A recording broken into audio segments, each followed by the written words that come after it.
환상적인 모습의 우주 사진을 보내왔습니다. 김영민 기자가 소개합니다.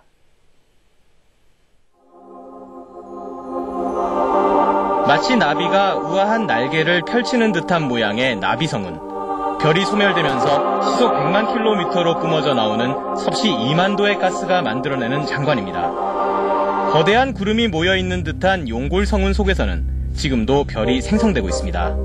별이 만들어지고 남은 가스와 먼지가 별빛에 산란돼 거대한 구름처럼 보입니다. 스테판의 오중주단, 100여 년 전 발견 당시 은하 5개로 이루어졌다고 착각해 붙여진 이름이지만 이 사진을 보면 5개가 아닌 4개의 거대한 은하를 확인할 수 있습니다. 이 사진들은 지금까지 나사가 공개한 사진 중에서 가장 선명하고 깨끗한 우주의 모습을 보여줍니다. They basically did a total repair job on Hubble. We can think of it as a new beginning. It's not a 19-year-old telescope. It's a new telescope again. 지난 5월 나사가 1조 원이 넘는 예산을 들여 신형 카메라를 장착하는 등 허블 망원경을 대대적으로 수리한 덕분입니다. 나사는 새로운 우주 사진을 공개함으로써 허블 망원경이 우주 관측 임무를 훌륭히 수행하고 있음을 보여줬습니다. KBS 뉴스 김영민입니다. 신종플루 환자가 이틀 새 1,360여 명이 새로 발생하면서 전체 환자 수가 7,500명을 넘어섰다고 행정안전부가 밝혔습니다. 이 가운데 4명이 숨졌으며 뇌사 상태가 1명, 중증 환자 3명을 포함해 7명은 입원 치료를 받고 있습니다. 특히 지난 8일 새로 신종플루 확진을 받은 환자는 하루 최고치인 691명을 기록했습니다. 신종플루 경계심이 과도한 공포로 번지면서 곳곳에서 황당한 일들이 벌어지고 있는데요. 이 경기 회복에도 나쁜 영향을 끼칠 정도입니다. 김효신 기자입니다. 목포의 한 대형마트. 최근 매출이 20% 급감해 심각한 타격을 받고 있습니다. 이 대형마트 직원 10여 명이 신종플루에 감염됐다는 소문이 인터넷 카페를 중심으로 급속하게 퍼졌기 때문입니다. 인근 대형마트들까지 매출 감소를 가져오고 있습니다. 전혀 있지도 않은 사실이 이렇게 퍼지니까 저희도 참 상당히 당혹스러웠고 다시 하면 안 되겠다는 생각에 사이버 수사에 대해 수사 의뢰를 했고. 관광버스는 개점 휴업입니다. 수학여행과 지역축제는 물론 산악회까지 줄줄이 취소되면서 광주 전남 관광버스 이용객이 지난해보다 80%나 급감했습니다. 관광버스 연합회는 세금을 내는 것도 힘들어졌다며 세금 분납과 담보대출 상환 유예를 신청했습니다. 한 10월 20일씩 지금 세워놓은 차가 지금 대다수입니다. 아주 저녁에는 잠이 안 와요. 장난감과 비디오 대여점도 매출이 줄고 결혼식을 미루기까지 합니다. 좀 어렵긴 하죠. 예전보다. 한 20% 정도라고 하잖아요. 피부상으로는 좀 더 되는 것 같아요. 신종플루에 대한 경계심이 과도한 공포심으로까지 번지면서 경기 회복에 좋지 않은 영향을 주고 있습니다. KBS 뉴스 김효신입니다. 40분. 고속도로에서 치인 여성이 40분 동안이나 방치되는 일이 벌어졌습니다. 200여 대가 넘는 차량이 지나갔지만 아무도 신고하지 않았습니다. 양성모 기자입니다. 고속도로 1차로와 중앙분리대 사이 30m에 걸쳐 혈흔이 남아있습니다.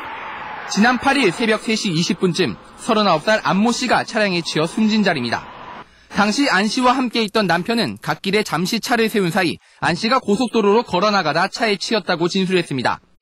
남편은 구조에 나서지 않고 뺑소니 차량을 추격했다고 진술했지만 사고 현장에는 되돌아오지 않았습니다. 신고를 경찰에 안 해가 지금 그게 조금 미스터리인데 왜 경찰에 신고 안 했냐니까 자기는 너무 무섭고 떨려가지고 신고를 못했다고. 이 시간 동안 모두 200여 대의 차량이 사고 현장을 지난 것으로 확인됐지만 신고는 단 한 건도 들어오지 않았습니다. 시신이 중앙분리대 옆에 있어 쉽게 발견할 수 있었던 위치였지만 운전자들이 모른 채 한 것입니다. 시신은 그 사이 몇 차례나 더 다른 차량에 치였습니다. 사고 발생 40분이 지나서야 고속도로 순찰대에 발견됐습니다. 11시 방향에 사체가 누워가 있었고 그리고 시신 훼손 정도가 좀 심했었습니다. 남편의 행적이 모호한 가운데 당시 사고 현장을 목격했을 것으로 보이는 수많은 운전자들의 무관심은 비정한 세태의 일면을 보여주고 있습니다. 경찰은 남편을 상대로 정확한 사건 경위를 조사하고 CCTV를 분석해 뺑소니 차량을 찾고 있습니다. KBS 뉴스 양성모입니다. 노인들이 달리는 차에 고의로 지팡이를 부딪힌 뒤 돈을 요구하는 신종 사기가 등장했습니다. 이 생생한 화면 함께 보시죠. 김도영 기자입니다. 뒷짐을 지고 걸어가던 한 노인이 갑자기 지팡이를 차 바퀴 쪽으로 내밉니다. 죄송합니다. 놀란 운전자가 급히 차를 세우고 뛰어내립니다. 저는 친구 같지 않은데 이상하다 싶어갖고 저는 할아버지 친구 같지 않은데 그러니까는 지팡이를 쳤다 그러더라고요. 다짜고짜 지팡이 값을 요구하는 이 노인. 그런데 뭔가 좀 이상했습니다. 이거나 해줘. 어떡하냐. 이것도 18만 5천 원씩 이렇게 가요. 비싸. 제가 보험 처리를 해드리면. 이거 갖고 보험 처리해서 무슨 띠도를 받을 거냐고. 보험 처리를 극구 거부하며 현금을 달라고 요구합니다. 은행에도 가서 얼마라도 해주면 하면 고마운 거지. 아유, 내가 서운하다 그렇게 얘기하니까. 혹시 다쳤을 수도 있지 않냐며 병원을 가자고 했지만 오히려 면박을 줍니다. 사실 이런 걸 갖고 병원에 가갖고 내가 참 진찰을 하고 여기저기 병원에 가면 뭐 여기저기 다 찍잖냐. 운전자는 결국 노인에게 현금 10만 원을 건넸습니다. 최근 인터넷에는 이 운전자처럼 이른바 지팡이 치기에 당했다는 피해 사례가 잇따르고 있습니다.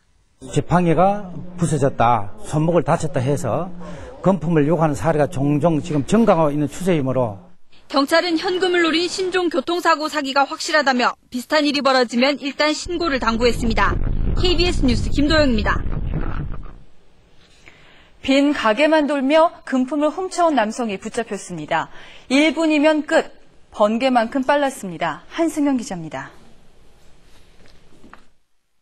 새벽 시간 서울 홍익대 근처의 한 커피숍입니다. 출입문에서 서성이던 한 남성이 문을 따고 들어와 카운터에서 재빨리 돈을 훔쳐 달아납니다. 이 남성은 지난 3년 동안 서울 홍대와 신촌 등 대학가 일대 110여 군데 식당과 커피숍 등을 돌며 모두 1억 원어치를 훔쳤습니다. 가게를 털 때는 절대 시간을 끌지 않았다고 합니다. 빠르면 30초, 늦으면 1분 안쪽으로 물건을 가지고 나오기 때문에 보안업체는 아무리 빨리 와도 2분에서 3분 정도 걸리거든요. 이런 철제 도구를 이용해 상점 문을 따고 들어가 금품을 훔치고 나오기까지는 채 1분도 걸리지 않았습니다. 범행은 가게가 문 닫은 새벽 4시에서 6시 사이에 주로 이뤄졌는데 비상벨이 울리는 상황에서도 재빠르게 훔치고 사라졌습니다. 새벽 5시쯤에 경비업체